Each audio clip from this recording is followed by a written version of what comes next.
Hi, I'm disability lawyer David Brannon. In this video, I'm going to take you through how to apply for CPP disability during the COVID-19 pandemic.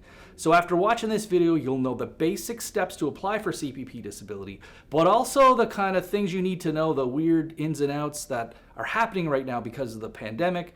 We don't know if these things are going to stick around, if they'll be permanent part of the application, or if it's just for now. So make sure as you're watching the video, if you like it, please hit that like button. Also leave your comments if you want clarifications or have comments for other people who will view the video. And also don't forget to hit the bell notification so you'll get notice every week when we post our videos.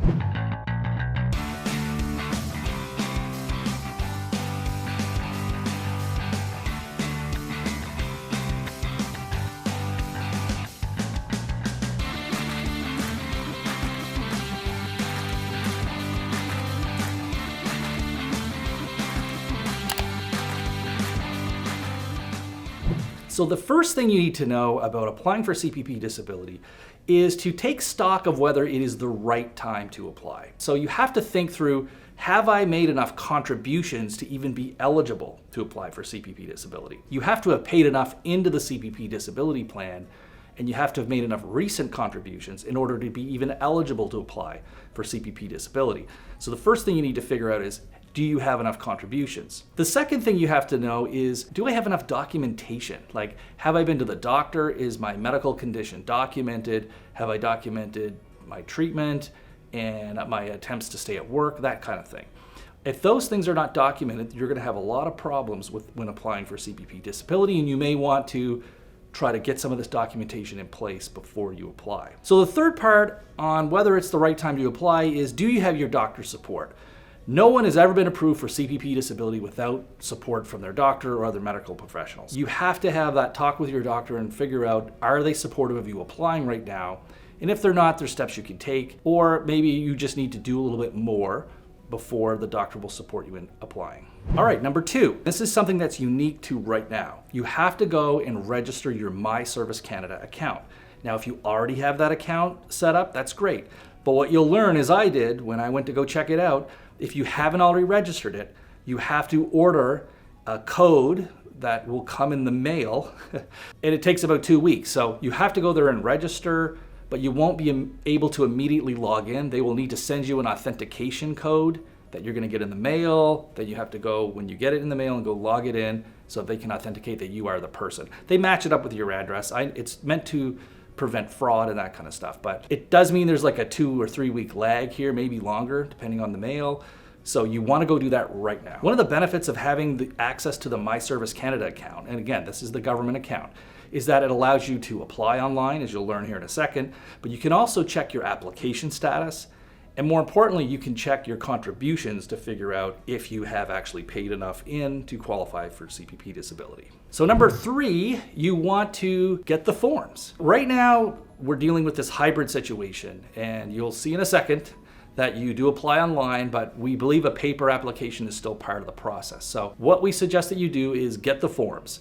Either download the application form from online, from an online source, or go and get it from any Service Canada office. The forms will consist of the application form for CPP disability, the medical report that the doctor fills out, and that's pretty much it. So then after you get the forms, the next thing you will do is start filling out the paper application. I recommend that you do that first. It's quite lengthy and it's going to take a lot of time. And by a lot of time, we mean weeks and months to fill this thing out properly. Dive into it, start filling it out, get 2 versions so you can have a practice version where you just can write on it and scratch things out and then copy it over more neatly later. But get started on the paper application. You also at the same time should apply online, okay? So the information right now during COVID-19, they have made this online application. This is brand new. It's kind of been patched together with duct tape and whatever else. It's not a very thorough online application, but it's not bad. And so what I would recommend is that you do go apply online right now. A lot of the information that you would have put together and been filling out in your paper application, you can just sort of copy over to the online application. And again, as of right now, they are requiring people to apply online because of the backlogs and things with Service Canada because of the COVID-19. So once you got your paper application done, you've applied online, the next thing you have to do is arrange for your doctor to fill out the medical report. I like you to get this done after you've spent some time thinking about the application and applying online, because everything's in your head now. You're going to be better able to describe what's going on. Now, the best way to do this is to make an appointment with your doctor specifically about the form. We don't recommend that you drop it off or send it in and wait for them to fill it out. That is a recipe for it not to get done, or for the doctor really not to take time to understand and get an update on your situation and do a better job filling out the form. So make an appointment, whether it's in person or if it's a virtual appointment or by phone. Make an appointment with your doctor specifically about the CPP disability form, and they can usually fill it out in the course of just that visit. Okay, so the next part is one of the most difficult one. It's certainly the one where people stress about and obsess about the most, and we get a lot of questions. That is, what type of letter, or do I have to write something that goes with this whole thing, a cover letter? So what we recommend with a cover letter is that less is more. If you're just getting started and you're putting together an application, I recommend less is more at the application stage. You want to have in your cover letter a review of all the documents you're attaching. So it's your application, it's the medical report from the doctor if you have it directly. It might be other medical information that you're submitting to support your application. Now, the other things that are effective for you to put in a cover letter are things where you're going to explain things that aren't really clear or won't come out in the application as well. So a good thing to explain in there is your work history and really explain how you tried to stay at work and all the steps you took to try to stay in the workforce, if that was the case. So if you had a disability that was a gradual onset over many years, you should be talking through in the cover letter how the gradual onset of the disability started to affect your work, the changes you made at work to try to stay at work, or how you had to change jobs or whatever. You have to be able to tell and explain to them all the steps you took to stay at work, and that you just didn't quit your job at the first sign of trouble. The other thing in the letter that can be effective is if you talk about and summarize your treatment and review the kind of things you've done to try to get better. Now, you don't have to recite every medical appointment and things like that.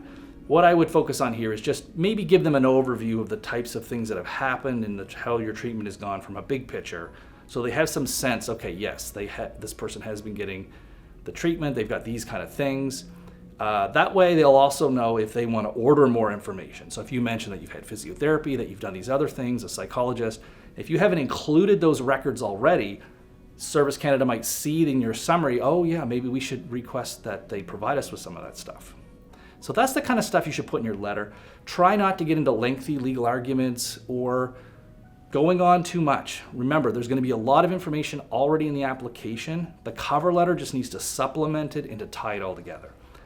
If you're struggling with this part, err on the side is less is more. Just do a simple cover letter, list your things, talk a little bit about what you did to try to stay at work, and just leave it at that.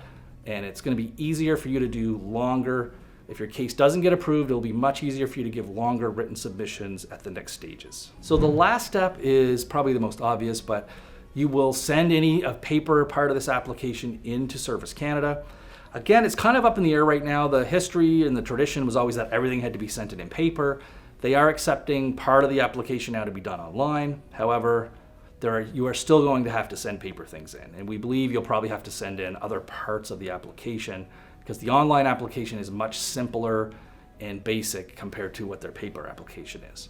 So you will need to send some things in, but what I would recommend is after you apply online, you'll probably get more communications from the claims manager who's going to be dealing with your case, and you could follow some of that direction on the things that you need to send in. Certainly if you don't hear anything back, I would just go ahead and send in the paper application too with all your other stuff, because there might be backlogs and you do want to get them as much information as possible. So there you have it. That is how you apply for CPP disability during the COVID-19 pandemic. It's important that you get started right away because it is a long process. And also keep in mind that some of these procedures, if you're watching this video, a month or a year down the road, you may need to check back to see if we've given an update on how to apply, because some of these things may not apply going forward forever. So if you like the video, please hit the like button, subscribe if you want to keep getting our videos every week. And don't forget to hit that little bell button so you'll get a notification every time we post a video. And we'd love to hear your comments. So if you have questions about any of the stuff that came up in this video, ask them down below. or if you have ideas for other videos you'd like to see, just put them in the comments. We monitor the comments and we love to hear from you.